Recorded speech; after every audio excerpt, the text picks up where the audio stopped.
क्या हुआ चाचा, रो क्यों रहे हो? अरे भाई, सब लुट गया, बर्बाद हो गया, कुछ नहीं बचा। गांव के जमींदार ने मेरी जमीन हड़प ली। अब मैं इस बुढ़ापे में अपनी जिंदगी कैसे गुजारूंगा? एक वही तो टुकड़ा था जिससे मेरे घर का गुजारा चलता था, अब तो वो भी नहीं बचा।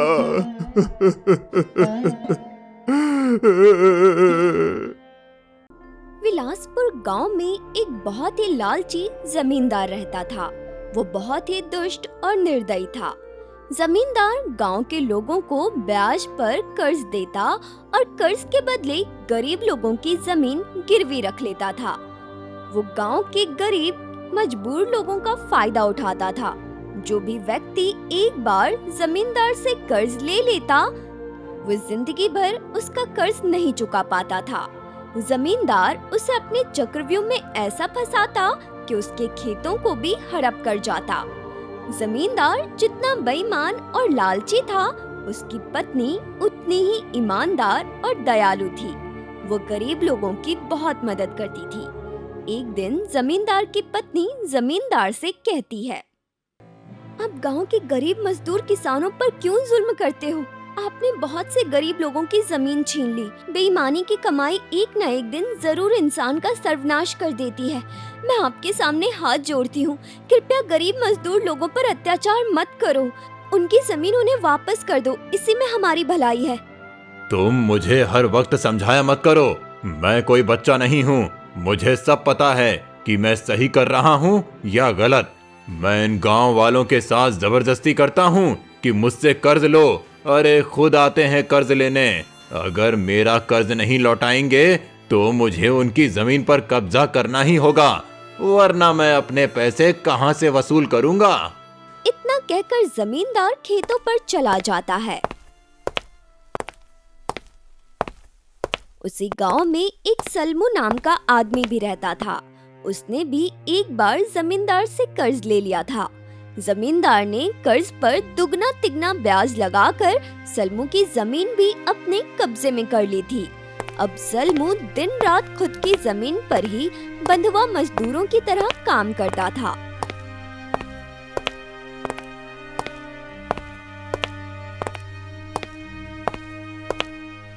जमींदार सलमू को उसकी मजदूरी के केवल इतने ही पैसे देता था जिससे उसके घर का एक वक्त का खाना पक सके। सलमू का एक बेटा था जिसका नाम शंकर था। अपने पिता को जमींदार के खेतों में मजदूरी करते देख शंकर का खून खौल जाता था। एक दिन शंकर अपने पिता से बोला, पिताजी, आप दिन रात जमींदार के खेतों में काम करते हो, फिर भी जमींदार आपको इतनी मजदूरी नहीं देता जिससे हम लोग पेट भर के खाना खा सकें। बेटा, तू जानता ही है, मैंने जमींदार से कर्ज लेकर तेरी बहन का विवाह किया था। तब से मैं जमींदार का कर्ज उतारने की कोशिश कर रहा हूँ। मैं जमींदार का बहुत पैसा लौटा चुका हूँ, परंतु ना जाने इतना पैसा लौटाने के बाद भी बड़ी ही मुश्किल से ब्याज पूरा हो पाता है, जबकि असल उतना का उतना ही रहता है। पिताजी, मुझे तो पूरा विश्वास है जमींदार जानबूझकर हिसाब किताब में गड़बड़ करता है। वो भोले भाले गांव के गरीब किसानों को मूर्ख बना रहा है। बेटा, तुम ठीक कहते हो, लेकिन हम गरीब लोग कर भी क्या सकते हैं? हमारी किस्मत में जमींदार के खेतों में काम करना ही लिखा है। पिताजी, अगर ऐसा ही चलता रहा तो हम जमींदार से अपनी जमीन वापस कैसे लेंगे? मुझे तो लगता है वो हमारी जमीन हड़पने की फिराक में है। दोनों बात कर ही रहे थे कि अचानक सलमू को चक्कर आ गए और वो जमीन पर गिर पड़ा। शंकर ने जल्दी से सलमू को उठाकर चारपाई पर लिटा दिया। अगली सुबह सलमू काम पर जाने के लिए चारपाई से उठने की कोशिश करने लगा, लेकिन वो चारपाई से उठ ना सका। अपने पिता की ये हालत देखकर शंकर को बहुत दुख हुआ, क्योंकि उसके पास इतने पैसे नहीं थे जिससे वो अपने पिता का इलाज करवा सके। शंकर जल्दी से अपने अपने पड़ोसी के पास गया और उनसे कहने लगा, भैया, कल से पिताजी की तबीयत बहुत खराब है। मेरे पास एक पैसा नहीं है जिससे मैं उनका इलाज करा सकूं। कृपया करके तुम मेरी मदद करो जिससे मैं पिताजी का इलाज करवा सकूं। बेचारा समलू बहुत मेहनती इंसान है। दिन रात की मेहनत और जमींदार के कर्ज की चिंता ने उसके शरीर को अंदर ही अंदर दीमक की तरह चाट लिया है। बेचारे को पेट भर के खाना नहीं मिलता, बगैर खाए शरीर कहाँ चलता है। बस अब तो ऊपर वाले से दुआ है, ईश्वर उसे सही कर दे। इतना कहकर वो आदमी अपनी जेब से कुछ पैसे निकालकर सलमू को दे देता है। फिर सलमू जल्दी से एक हकीम को बुला लाता है। हकीम सलमू को दवा देकर कहता है, समलू, तुम्हें कुछ दिन काम छोड़कर घर पर रहकर आराम करना होगा, तभी तुम्हारी तबीयत ठीक हो सकती है। इतना कहकर हकीम जी चले जाते हैं। फिर सलमू काम पर जाना छोड़ देता है और घर पर रहकर आराम करने लगता है। लेकिन उसकी तबीयत में कोई सुधार नहीं आता, बल्कि दिन प्रतिदिन उसकी तबीयत और भी ज्यादा खराब होती चली जाती है। और फिर एक दिन वो भी आ गया जब सलमू ने अपना दम तोड़ दिया। शंकर को अपने पिता की मृत्यु का गहरा सदमा लगा। वो सोचने लगा, मेरे पिताजी की मौत का जिम्मेदार वो दुष्ट जमींदार है। आज उसकी वजह से पिताजी मुझे अकेला छोड़कर चले गए। मैं जब तक चैन से नहीं बैठूंगा जब तक जमींदार से अपने पिताजी की मौत का बदला नहीं ले लेता। अब शंकर के सर पर खून सवार था कि वो किसी भी तरह जमींदार की हत्या कर दे, जिससे वो अपने पिता की मृत्यु का बदला ले सके। इसलिए शंकर हर वक्त जमींदार पर नजर रखने लगा, ताकि जब भी मौका मिले वो जमींदार को मौत के घाट उतार सके। एक दिन शंकर देखता है कि जमींदार की हवेली में सिवाय जमींदार के और कोई नहीं है। शंकर एक नौकर से पूछने लगा, अरे भाई, जमींदार की हवेली इतनी सुनसान कैसे है? सब लोग छुट्टी पर गए हुए हैं, 2 दिन बाद लौटेंगे। कुछ देर में मैं भी चला जाऊंगा। नौकर की बात सुनकर शंकर सोचने लगा, इससे अच्छा मौका नहीं मिलेगा जमींदार को ऊपर पहुंचाने का। आज तो मैं जमींदार का काम तमाम कर ही दूंगा। इतना कहकर शंकर जल्दी से अपने घर गया और एक खंजर लेकर रात के समय जमींदार के घर घुस गया और फिर जमींदार को मौत के घाट उतार दिया। जमींदार के 14 साल के बेटे ने शंकर को अपने पिता की हत्या करते हुए देख लिया। जमींदार का बेटा बहुत चीखा चिल्लाया, लेकिन कोई भी उसकी मदद करने के लिए नहीं आया। शंकर बहुत ही तेजी के साथ वहां से भाग निकला।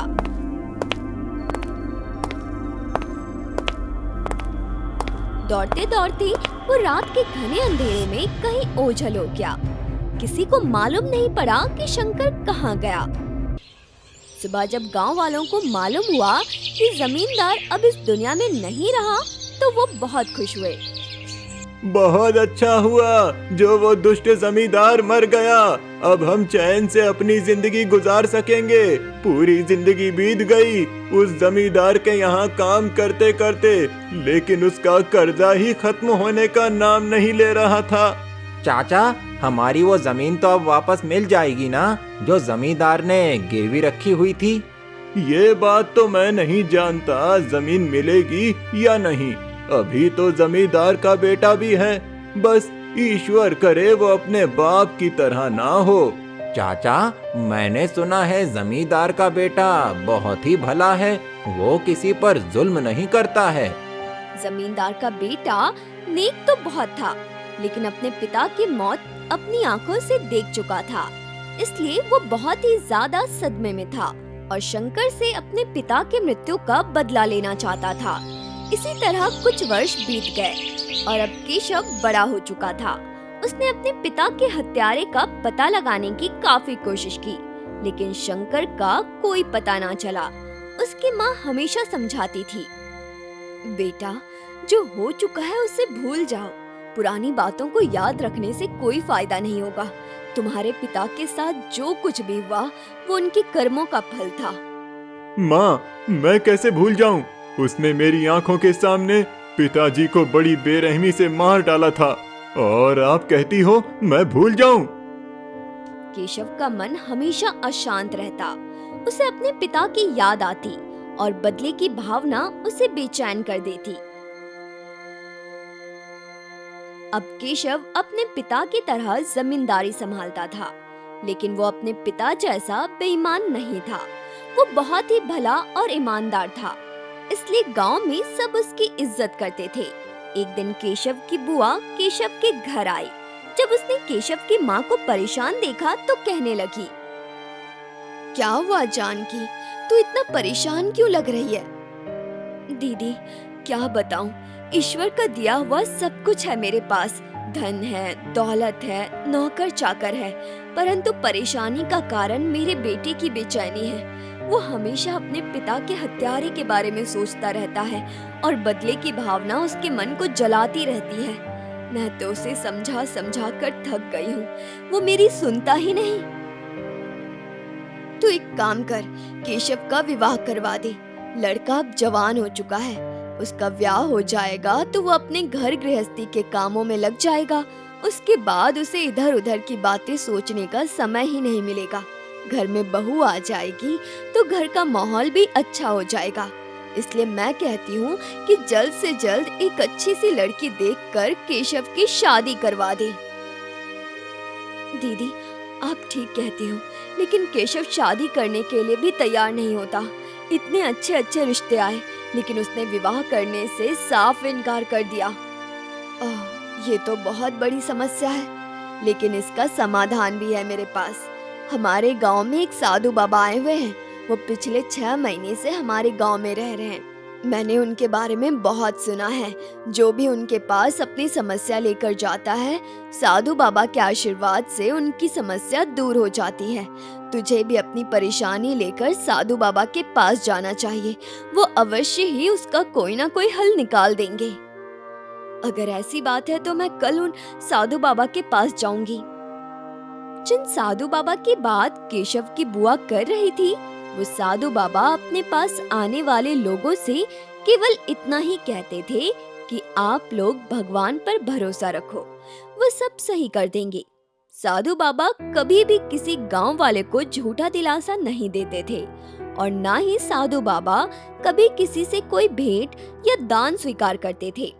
अगर कोई भक्त साधु महाराज को दान दक्षिणा में कुछ भी देता, तो साधु महाराज उन पैसों से गरीब लोगों को भोजन करवा देते और उन्हें वस्त्र बांट देते। अपने पास वो एक फूटी कौड़ी भी नहीं रखते थे। अचानक गांव में एक अजीब बीमारी फैलने लगी, जिससे गांव के बहुत से लोगों की मृत्यु हो चुकी थी। उस बीमारी का कोई इलाज नहीं था। इससे गांव वाले बहुत घबरा जाते हैं। फिर गांव का मुखिया गांव वालों को बुलाता है और गांव वालों से कहता है, अगर ये बीमारी इसी तरह फैलती रही और गांव के लोग इसी तरह मरते रहे तो कुछ ही दिनों में गांव खाली हो जाएगा, गांव में कोई नहीं बचेगा। इस बीमारी को रोकने के लिए हमें जल्दी से जल्दी कोई फैसला लेना होगा। गांव के कुछ ढोंगी और पाखंडी लोग जो साधु बाबा की बढ़ती हुई प्रसिद्धि से ईर्ष्या करते थे, उन्होंने इस मौके का फायदा उठाया और गांव के मुखिया से बोले, मुखिया जी, ये बीमारी एक तरीके से खत्म हो सकती है अगर साधु बाबा 11 दिन तक उपवास रखें। 11 दिन के दौरान ना वो कुछ खाएंगे ना ही पिएंगे, तो अवश्य ही ये महामारी भगवान की कृपा से दूर हो जाएगी। अगर ऐसी बात है तो हमें आज ही इस बारे में साधु बाबा को बताना चाहिए। फिर मुखिया गांव के कुछ लोगों को लेकर साधु बाबा के पास पहुंच गए और साधु बाबा से कहने लगे, बाबा, मैं इस गांव का मुखिया हूँ। गांव के लोगों से तुम्हारे बारे में बहुत सुना है। आप तो जानते ही हैं, गांव में एक महामारी फैल गई है जिससे बहुत से लोगों ने अपनी जान गंवा दी है।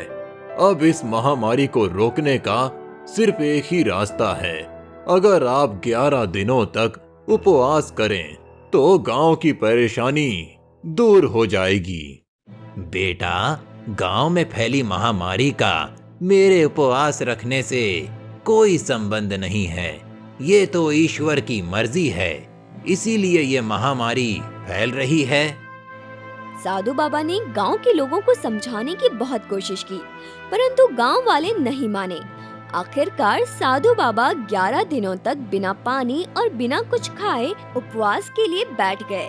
इसी बीच लोग भी अपनी समस्याएं लेकर साधु बाबा के पास आते रहे। केशव की माँ को भी एक दिन साधु बाबा के पास आने का मौका मिला। वो केशव को लेकर साधु बाबा के पास पहुँच गई और साधु बाबा को अपनी समस्या बताने लगी। बाबा, ये मेरा बेटा है, इसका नाम केशव है। ना जाने क्यों इसका मन हर वक्त बेचैन रहता है।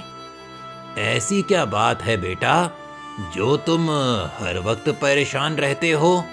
बाबा, जब मैं 14 साल का था तब हमारे गांव के एक आदमी ने मेरी आंखों के सामने मेरे पिताजी की जान ले ली और मैं कुछ ना कर सका। तभी मैंने कसम खा ली थी, जब तक मैं अपने पिता के हत्यारे को नहीं मार देता तब तक मेरे मन को चैन नहीं मिलेगा। साधु बाबा, अगर आप सचमुच कोई सिद्ध पुरुष हैं तो कृपया करके मेरे पिता के हत्यारे के बारे में मुझे बता दीजिए। वो मुझे कहाँ मिलेगा? बेटा, अगर तुम अपने पिता के हत्यारे के बारे में मालूम करना चाहते हो तो मैं तुम्हें जरूर बताऊंगा कि तुम्हारे पिता का हत्यारा कौन है। तुम कल मेरे पास आ जाना, मैं कल तुम्हें बता दूंगा। साधु बाबा की बात सुनकर केशव बहुत खुश हुआ और फिर अगले दिन का इंतजार बड़ी ही बेसब्री से करने लगा। पूरी रात वो चारपाई पर लेटा यही सोचता रहा। कल साधु बाबा अवश्य ही मेरे पिता के हत्यारे के बारे में बता देंगे और फिर मैं अपना बदला ले सकूंगा।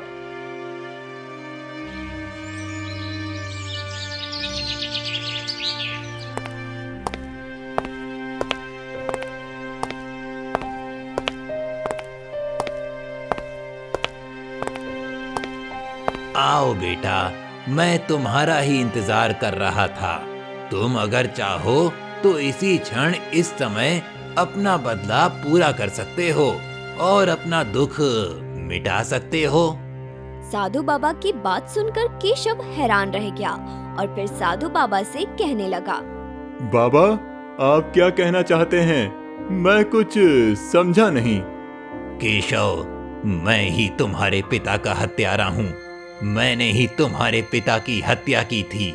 मैं ही वो शंकर हूँ जिसने तुम्हारे पिता को मारा था। अब तुम चाहो तो मुझे मार डालो और अपने बदले की आग बुझा लो, जो वर्षों से तुम्हारे सीने में जल रही है। ये बात सुनकर केशव का खून खौलने लगा।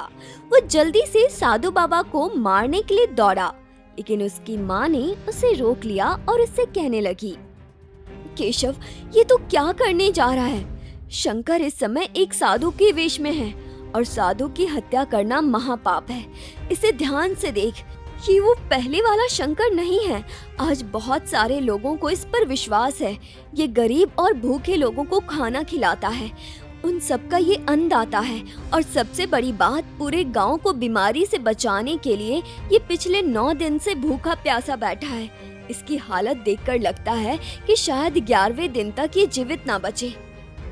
अपनी माँ की बात सुनकर केशव एक पल के लिए रुक गया और सोचने लगा। माँ सच कहती हैं, अब शंकर बदल चुका है। अगर मैंने इसे मार डाला तो मैं बहुत बड़ा पाप कर दूंगा। इतना सोचकर केशव अपना हृदय बदल लेता है और फिर साधु बाबा से कहने लगता है, तुम इतने दिन तक कहाँ गायब रहे और तुम साधु कैसे बन गए? तुम्हारे पिता की मृत्यु के बाद मैं छिपता छिपता ना जाने कहां जंगलों में मारा मारा फिरता रहा। मेरा मन अशांत रहने लगा और फिर एक दिन मैं एक संत की शरण में चला गया। उन्हीं के साथ रहने लगा। मैं कोई योग्य विद्या नहीं जानता, कोई चमत्कार नहीं जानता, ना ही मैंने आज तक कोई ऐसा दावा किया। ये तो इन गांव वालों की श्रद्धा है, जिसके कारण मैं 11 दिनों के उपवास पर बैठा हूँ। ये कहते हुए साधु की आंखों से आंसू बहने लगे। वो आगे कहने लगा, मैं पहले से ही जानता था कि मैं अपने गांव में जा रहा हूं, जहां मैंने जमींदार की हत्या की थी, और मुझे इस बात का भी पूरा यकीन था कि तुम जरूर मुझ तक पहुंच जाओगे। लेकिन अब मुझे मौत का कोई भय नहीं। शंकर की बात सुनकर केशव ने शंकर को मारने का ख्याल अपने दिल से निकाल दिया। अब उसका मन शांत हो चुका था। वो अपने घर वापस लौट आया। इधर 11 दिन बिना अन्न और जल का उपवास करते करते बूढ़े साधु की तबीयत बहुत ही खराब हो चुकी थी। यहाँ तक कि 11वें दिन साधु की मौत हो गई। इसके साथ ही गांव में फैली हुई महामारी भी समाप्त हो गई। परंतु ये सच्चाई आज तक कोई नहीं जान पाया कि ये साधु सालों पहले गांव में रहने वाला शंकर ही था। केशव और उसकी माँ ने इस राज को हमेशा अपने मन में ही दबाए रखा। केशव को ये बात समझ में आ गई थी कि सजा देने वाले से माफ करने वाला बड़ा होता है। उसका मन अब शांत हो चुका था। कुछ समय के बाद केशव की माँ ने एक अच्छी सी लड़की देखकर बड़े ही धूमधाम से केशव की शादी करवा दी।